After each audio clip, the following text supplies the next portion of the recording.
Folks, Pokemon is still undervalued. There's your rage bait statement of the day. Leave your dirty comment, take your American Eagle pair of jeans and your bubble bath soap and be on your way. For everyone else, I am actually going to play devil's advocate and I'm going to give you both sides of the argument, but I do want to very in-depth explain the two thought processes that one could have looking at the market right now and trying to predict where we are headed in the future. And so, let's start out with this. Most of you probably know or remember Gundam. Gundam is a very popular IP worldwide, and they just made a trading card game. And this is the first set. This booster box is selling for roughly $230 to $240 right now on the open market. There are only 24 packs in this booster box, not 36, meaning every pack costs about $10 right now. If you want packs from a sealed booster box, they're about $10, open market. Chinese 151. There's 15 packs in this box. Okay? Each pack has 5 cards. The box hit that you can expect from something like this, on average, from all the ones I've opened, something like maybe a full art, maybe a baby shiny. You're not guaranteed anything like an illustration, a special illustration, anything of crazy value at all. These are selling for about $150. 15 packs. You're paying $10 a pack for 15 5-card packs with no guarantees of anything crazy special. And somehow, people are saying this is overvalued at $300 to $310. $300 to $310, if I'm not wrong, is still under $9 a pack for Destined Rivals, the most hyped set in the entire era. And people think that should be valued less than a brand new Chinese set, than a brand new TCG with not an ounce of the popularity that Pokemon has worldwide. We have Final Fantasy play packs, not even the collector packs with the $50,000 gold chocobo that you're never going to pull. The play packs that will have restocks and reprints are selling for more per pack right now than most every other standard booster box set of Scarlet Violet era. But Pokemon, people think, is overvalued right now. There's two sides of this coin, and I don't care which side you want to pick, but these are the two sides that you have to kind of come up in your brain, which you think is more likely, and then go with that as your prediction for the future. One, everything's a bubble. Every TCG, not just Pokemon, Magic, Gundam, every other IP, it's all a big bubble. All cardboard and TCGs are overvalued, and everything is going to have a massive and major correction in the months or years to come. That's the first option. And so maybe everything is just too expensive and everything's going to come down in price. Or, again, devil's advocate, or we are seeing a repricing of the trading card game and cardboard hobbies. We are seeing mass amounts of popularity and interest pour into this, making the floor price of everything rise. A few years ago, this Gundam box would have easily been a $100 box. Easily. Same way all the Pokemon boxes were. We are in a time where people are valuing their hobbies and willing to pay more to enjoy their hobbies. And I understand there's ridiculous rhetoric out there online all the time with people just, in my opinion, trying to rage bait and trying to create, enemies and allies and things like that. But the idea that no one's actually buying this stuff, it's just the big stores and big resellers selling back and forth. It's the scalper selling back and forth. Nobody's actually enjoying this stuff. Really? Tell me why then there's no packs. Well, everyone's just hoarding it. Well, that's funny because everywhere I look, packs are being ripped en masse. Well, that's just for breakers. Okay, great. So just breakers. Well, then who gets all the cards from the breakers? The people who buy from them, right? Okay. Why is it that you can see how many cards have actually been opened and are being printed by the population reports at PSA and other grading companies? And obviously that's not all the singles out there. That's just the ones that are getting graded. So you can look at these population reports that people complain about as being too high. So they're not as rare anymore. 10, 15, 20, 30, 60,000 graded of all these cards, right? Well, who are these people grading the cards then if no one actually likes them? Well, Alex, they're the businesses. They're the flippers. They're grading for margin. They're going to sell it. Great. Who are they selling to then? Well, they're selling to other people who are going to make money off it. Nah, they're selling to customers.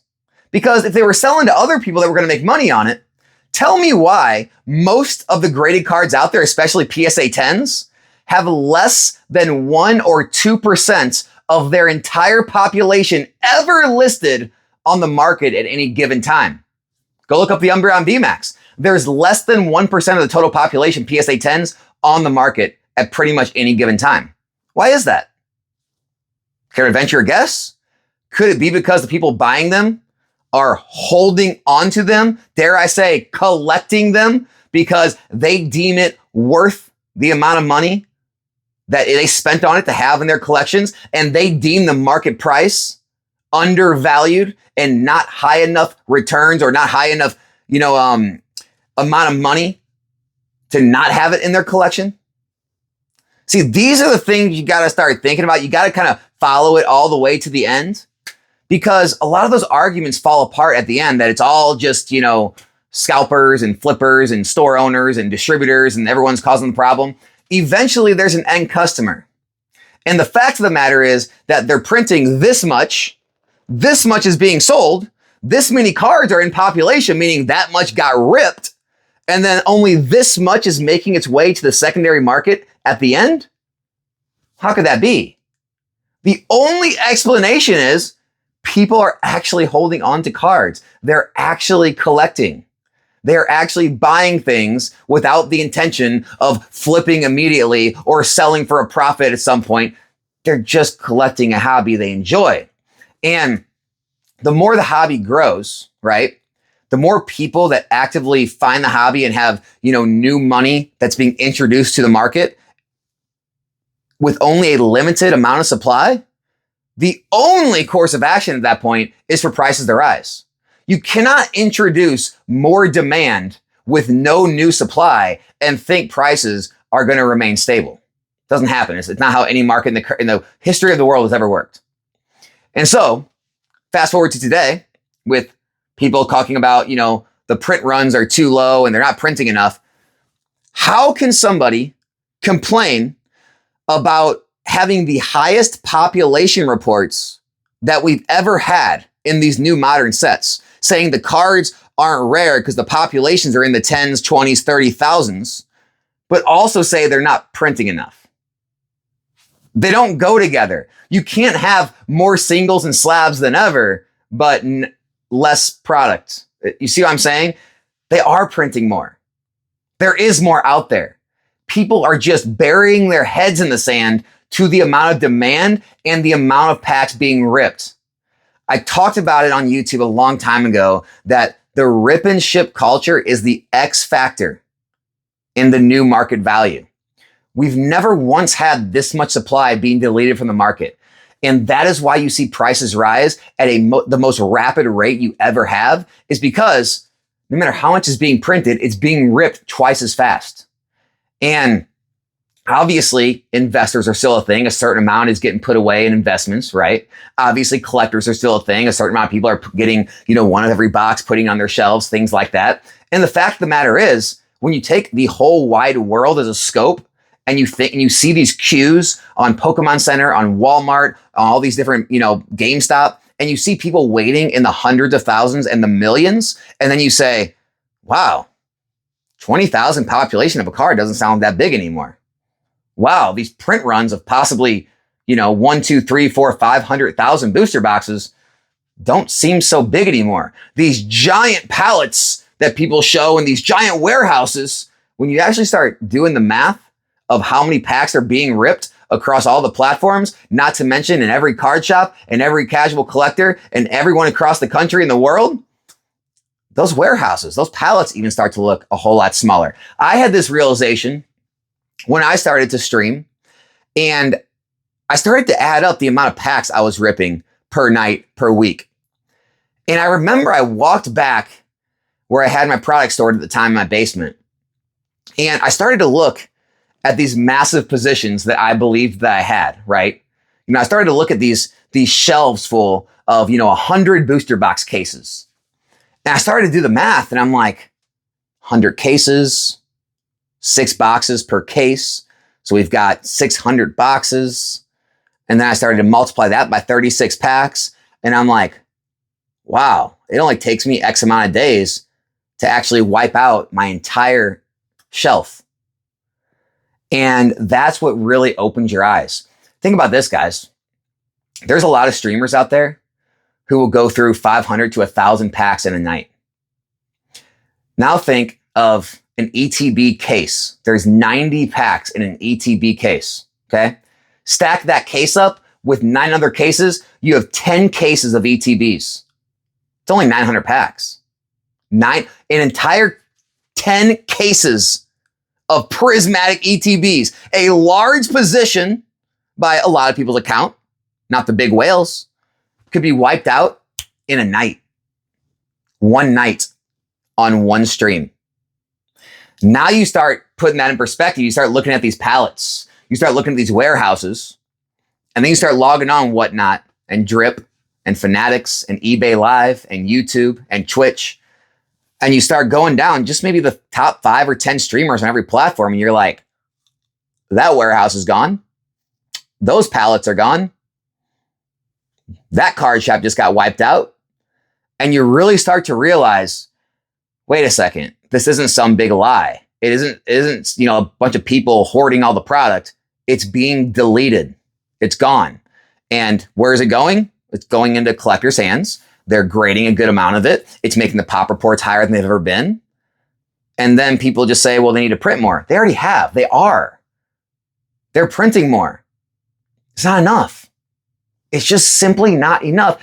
And this is what happens when you increase the popularity of any hobby. Guys, you can see it in golf. If you guys don't follow golf, golf has got much more popular in, I would say, the past 5 years than it has been in the past decade, couple decades. And what happened when golf really got popular again? The golf courses started to be packed out all the time. You couldn't get a tee time. So what did they do? They raised their prices. They raised their prices. They raised their prices. Guess what else went up? Golf balls went up. Golf clubs went up. Everything that had to do with the game went up. And guess what? They're still at all-time high attendances. Why is that? People should stop going, stop paying more.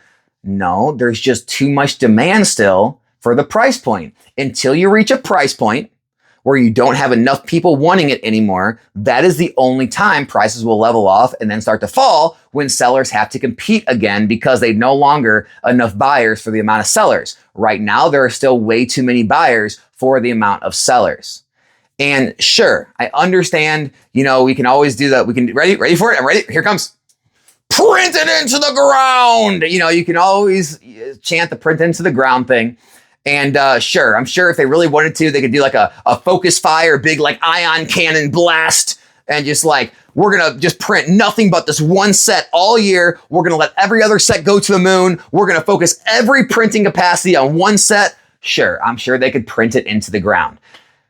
When we get back to the land of living, the real world, it's really just not feasible if you want to keep the entire market under control, right?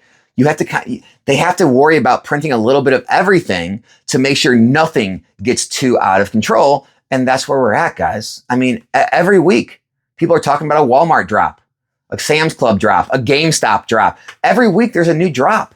And every week, tons of people get tons of product. Vending machines, whatever it may be. But it's never enough. It's never enough. Why is that? If everyone buying from all these drops are just scalpers, like most of you think they are, who are they scalping to? Who? Okay, you can say other scalpers, other resellers. Okay, yeah, I probably buy some from them. Well, then who am I selling to? Another reseller, another scalper, right? Eventually it's getting to an end customer. If it was not getting to an end customer, everyone would be out of business.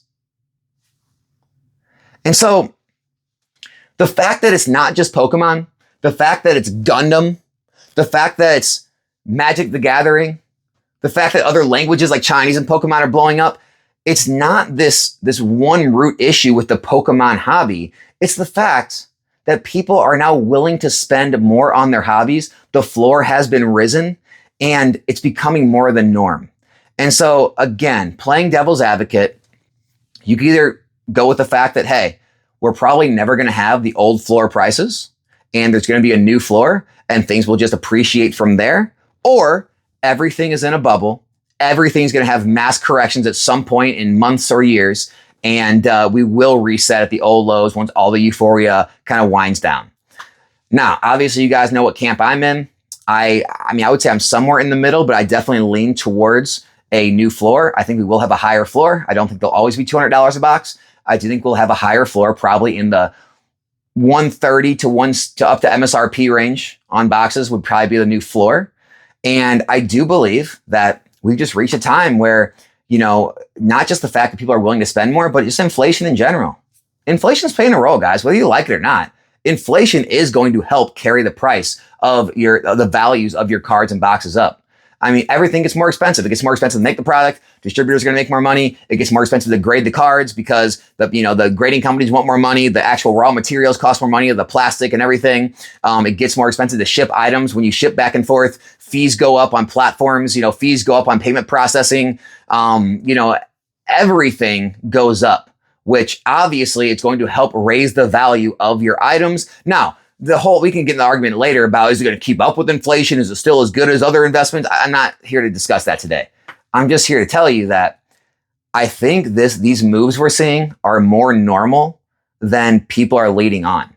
I think we are kind of already in and approaching a new normal, and it may not mesh with what a normal that a lot of people want it to be, but it may be the reality we find ourselves in. And so, like I said, I'm not here to convince you either way. Those are both sides of it. You got to make your decisions on what side you're on. And best of luck to all of us. We're out.